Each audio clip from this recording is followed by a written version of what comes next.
પોલીસમાં પાસ થાય, પીએસઆઈમાં પાસ થાય, એના માટે આપણે શું કરવું જોઈએ એ દિશામાં આપણે બધાએ આગળ વધવાનું છે. જેમ જેમ પોલીસની ભરતીઓમાં લોકો લાગશે, બીજી નોકરીઓમાં લાગશે, ત્યારે જ આપણું પરિવાર, આપણું ફળિયું, આપણું ગામ, આપણો સમાજ આગળ આવવાનો છે. ચૈતર વસાવાએ યુવાન યુવતીઓને ભરતી પ્રક્રિયા અને પરીક્ષા માટેની પ્રેરણા પૂરી પાડી. યુવાનો નોકરીમાં લાગશે ત્યારે જ ગામ અને સમાજનું ભલું થશે અને તેનો ઉદ્ધાર થશે. આ શબ્દો હતા ચૈતર વસાવાના.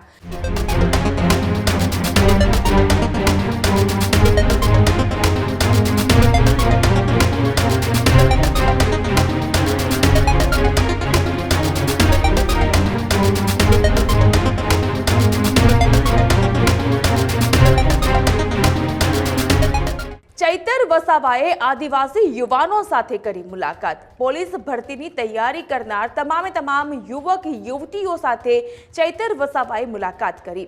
ભરાડા, ચિકદા, મોસ્કૂટ અને ઝાંક ગ્રાઉન્ડ ખાતે તેઓના દ્વારા મુલાકાતનો દોર કરવામાં આવ્યો.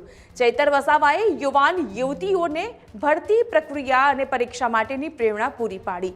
રનિંગ ગ્રાઉન્ડ, લાઇબ્રેરી અને અભ્યાસની સુવિધા અંગે ચિંતન પણ તેઓના દ્વારા અહીં કરવામાં આવ્યું. પીએસઆઈ અને કોન્સ્ટેબલ ભરતીમાં વધુમાં વધુ યુવાનો ભાગ લે તે પ્રકારની શુભકામના અને એક નિવેદન ચૈતર વસાવા દ્વારા અપાયું. યુવાનો નોકરીમાં લાગશે ત્યારે જ ગામ અને સમાજનું ભલું થશે અને તેનો ઉદ્ધાર થશે. આ શબ્દો હતા ચૈતર વસાવાના. વધુમાં એ પણ કહ્યું કે યુવાનો હવે માત્ર ભરતીની તૈયારી પર ધ્યાન આપે, તેઓ બીજી કોઈ પણ બાબત ઉપર ધ્યાન આપવાની જગ્યાએ પોતાનું ધ્યાન કેન્દ્રિત કરે ફક્ત ને ફક્ત પોલીસ ભરતીની પરીક્ષાની તૈયારીઓ ઉપર. આમાંથી કેટલા લોકો પીએસઆઈ અને કોન્સ્ટેબલની પરીક્ષાની તૈયારી કરે છે? ખાલી હાથ ઊંચો કરી દો. ચાલો, સરસ. એમના માટે પણ જોરદાર તાળીઓ. તો જે પીએસઆઈ અને કોન્સ્ટેબલની ભરતી હમણાં થોડા મહિનામાં આવવાની છે, તો એ ભરતીમાં પણ આપણા વિસ્તારમાંથી વધારેમાં વધારે લોકો લાગે, એમાં ભાગ લે, પાસ થાય અને નોકરીમાં લાગે, એ ઉદ્દેશ સાથે આજે તમારી વચ્ચે વાત કરવા આવ્યા છે. આજે જ્યારે ભરતીઓ થાય છે ને, એ કોઈ પણ ભરતી હોય, પોલીસની હોય, બીટગાર્ડની હોય, ગામ સેવકની હોય, તલાટીની હોય, અને તમે જોજો આપણા નર્મદા જિલ્લા કરતા બનાસકાંઠા, સાબરકાંઠા જેવા જિલ્લાઓની યાદી તમે જોજો. આજે આપણા જિલ્લાના લોકોમાં શક્તિ તો છે, તમને આગળ કીધું એમ 11 વાગ્યાથી 4 વાગ્યા સુધી નાચશે ને બેન્ડમાં, ડીજેમાં, તો પણ થાકતા નથી. પણ એ શક્તિનો ઉપયોગ ક્યાં કરવાનો છે, કયા સમયની મર્યાદામાં એનો ઉપયોગ કરવાનો છે, એ યુવાનોને આપણે બતાવવું પડશે. આજે ભલે અહીંયા 20 લોકો બેઠા છે, પણ આજુબાજુના 8 થી 10 ગામો તમારા આવે છે, તો એ 8 થી 10 ગામના યુવાનો આવનારી ભરતીમાં ફોર્મ ભરેલા હોય તો કે નહીં ભરેલા હોય તો ફોર્મ ભરી દે અને એની એક સારી વાતાવરણ અહીંયા આપણે ઊભું કરી શકીએ.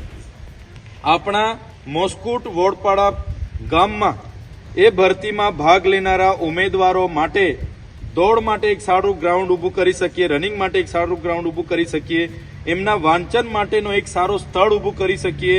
એમને કોઈ એકેડેમી સાથે ક્લાસીસ કરવાના છે, એમણે કોઈ એકેડેમી સાથે એ વાંચન કરવાના છે, ક્લાસીસ જોઈન કરવાના છે, તો એના માટેની પણ વ્યવસ્થા આપણે કરી શકીએ. એના માટેની ચિંતા કરવા માટે અને એમાં શું કરી શકાય એના માટે આજે આપણે બેઠા છે. તો મારી આજની આ કાર્યક્રમમાં એ જ વાત છે કે આપણા ગામમાંથી જે પણ ભણેલા લોકો છે એ લોકોએ આવી તક ચૂકવી ના જોઈએ. ભરતીનો સમય છે. ઘણીવાર એવું થાય છે કે આપણા લોકો જ્યારે ભણતા હોય, 12મું પાસ કરે, કોલેજ કરે, એમને એવું થાય ગંભીરતા રહેતા નથી. મમ્મી પપ્પા જ્યારે ખેતી કરતા હોય, મજૂરી કરતા હોય, મોગા મોગા મોબાઈલો લઈ માગે, મોગી મોગી ગાડીઓ લઈ માગે અને જુવાનીઓ ટીમ બનીને પાર્ટીઓમાં ફરતા હોય, લગ્નોમાં ફરતા હોય ત્યાં સુધી એની 35 વર્ષની ઉંમર પૂરી થઈ જાય. થઈ જતી છે કે નહીં થઈ જાય? થઈ જાય. અને જ્યારે એના પર જવાબદારી આવે એટલે બિસ્તરા પોટલા તૈયાર કરી, બેગ તૈયાર કરીને પછી હીરામાં જવાનું, કંપનીમાં જવાનું, સુરત જવાનું. પછી જ્યારે બાળકોની જવાબદારી આવે ત્યારે કંપનીમાં જવાનું, આ જવાનું, પણ પછી કોઈ ઉદ્ધાર થતો નથી.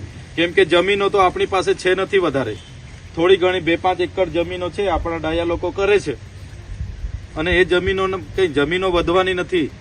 આપણે 2 ભાઈઓ હશું, 3 ભાઈઓ હશું તો એના ટુકડા પડવાના છે. તો સરકારી ભરતીઓમાં વધારે ને વધારે યુવાનો આપણા વિસ્તારમાંથી ભાગ લે, પોલીસમાં પાસ થાય, પીએસઆઈમાં પાસ થાય. એના માટે આપણે શું કરવું જોઈએ એ દિશામાં આપણે બધાએ આગળ વધવાનું છે. અને જે આખો યુવા વર્ગ આદિવાસી સમાજનો જે પોતાની કારકિર્દી બનાવવાની જગ્યાએ બીજી પ્રવૃત્તિમાં વધારે જોડાય છે, એને કઈ રીતના વાળી શકાય. એકલા અમારા કહેવાથી બધા વળવાના નથી, આપણે બધાએ સહિયારો પ્રયાસ કરવાનો છે. તમારા 10 મિત્રો હશે તો 10 મિત્રોને તમારે સમજ પાડવાની છે. ભાઈ ભરતી પડી છે, ફોર્મ ભરી દે. મેં પણ ફોર્મ ભર્યું છે. એને કહેવાનું છે ચાલો સવારે અમે 5 વાગે મોસ્કુટ વડપાડાના ગ્રાઉન્ડમાં દોડવા જઈએ છીએ, તારે પણ આવવાનું છે, એને પણ સાથે દોડાવવાનો છે.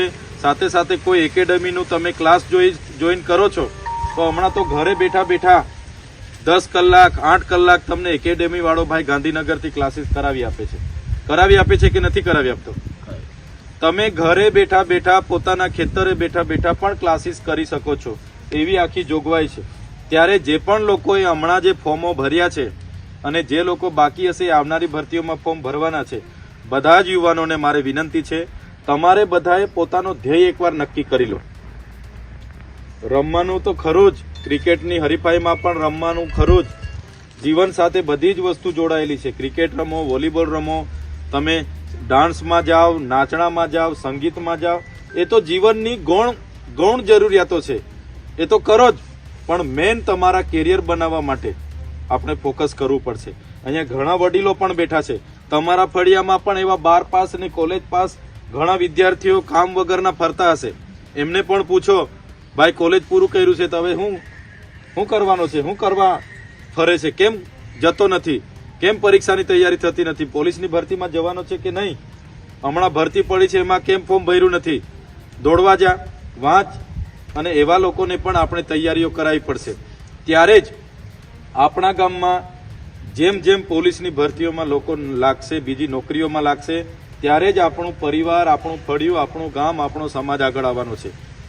શિક્ષણ સિવાય ઉદ્ધાર નથી. અને એમાં પણ પોતાનું જીવન એ જે જીવન મળ્યું છે એને બગાડવા કરતાં પણ સારું જીવન, સારી નોકરીમાં જોડાઈને સારું જીવન જીવે, એના માટેની આપણે બધાએ સમજણ પાડવાની છે અને આપણા લોકોને એ દિશા તરફ વાળવાના છે. એ વાત કરવા માટે આવ્યા છે. અને જે પણ લોકોએ ફોર્મ ભર્યા છે એમને તો મારે વિનંતી છે, હમણાં તમારી જ્યાં સુધી પરીક્ષા તમે પાસ ના કરો ત્યાં સુધી બીજી ફાલતુની બીજી બધી પ્રવૃત્તિ હમણાં બંધ કરી દો.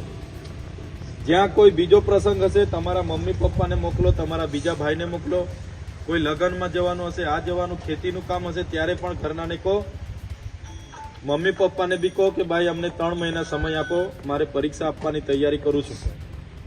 3 મહિના સમય તમને ઘરના પણ આપશે. ખેતીનું કામ હશે, ઢોરનું કામ હશે કે બીજી બધી ઇતર પ્રવૃત્તિ હશે તો 3 મહિના એ પ્રવૃત્તિ પણ સાઈડ પર મૂકી દેજો. અને 3 મહિના કઈ રીતના આ પરીક્ષામાં પાસ થાય એ રીતના તમારે બધાએ 3 મહિના મહેનત કરવાની છે.